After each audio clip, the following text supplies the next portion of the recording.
After 2 years of legal contention sparked by Disney's support for the LGBTQIA+ community, the Walt Disney World Resort and allies of Florida Governor Ron DeSantis have reached a settlement to end their bitter court battle.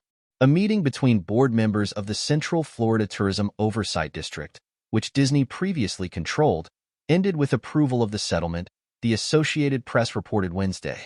In documents obtained by Entertainment Weekly, the settlement outlines Disney's agreement to dismiss with prejudice its lawsuit against the district, bringing permanent closure and barring any future claims on the same matter, while all parties agreed to a full and final resolution of the matters addressed in the state lawsuit. The Central Florida Tourism Oversight District was created to bring public accountability and transparency to one of Florida's most important destinations.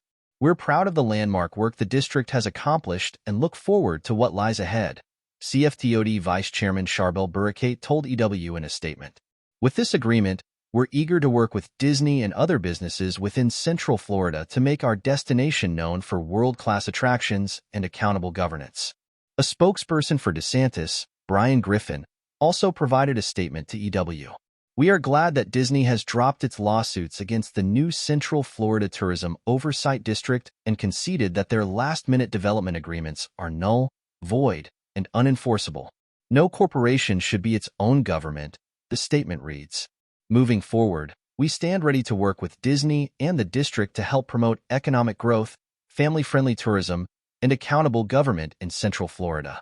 In a statement reported by the Disney-owned ABC News, Walt Disney World Resort President Jeff Fall said, "This agreement opens a new chapter of constructive engagement with the new leadership of the district and serves the interests of all parties by enabling significant continued investment and the creation of thousands of direct and indirect jobs and economic opportunity in the state."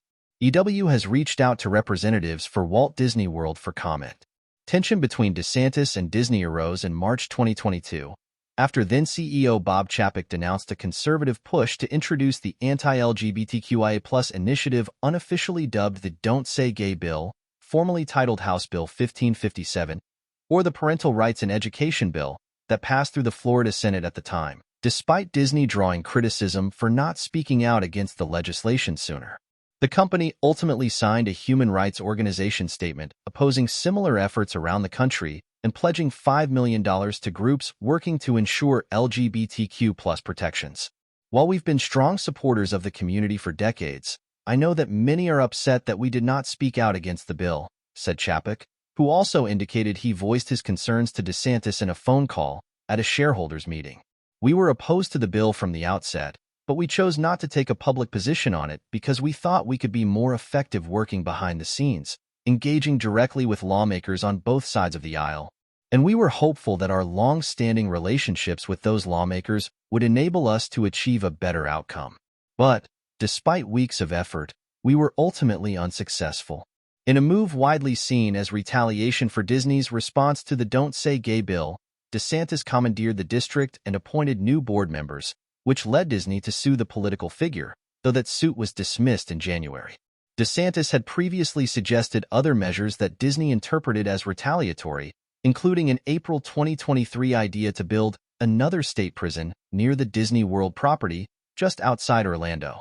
The Don't Say Gay bill prohibited discussions about sexuality and gender identity in schools, stipulating that they may not occur in kindergarten through grade 3 or in a manner that is not age-appropriate or developmentally appropriate for students in accordance with state standards, which many interpreted as targeting the queer community under the false presumption that LGBTQIA+ people are predators. Other recent anti-LGBTQIA+ laws proposed throughout the country have drawn heavy criticism, with stars of RuPaul's Drag Race and the Billette brothers Dragula speaking out against political operations targeting the trans community, and that sought to restrict drag shows in states like Texas and Tennessee. RuPaul said of the legislation in a 2023 statement, "We know that bullies are incompetent at solving real issues. They look for easy targets so they can give the impression of being effective. They think our love, our light, our laughter, and our joy are signs of weakness, but they're wrong, because that is our strength. Drag queens are the Marines of the queer movement. Don't get it twisted and don't be distracted. Register to vote so we can get these stunt queens out of office and put some smart people with real solutions into government."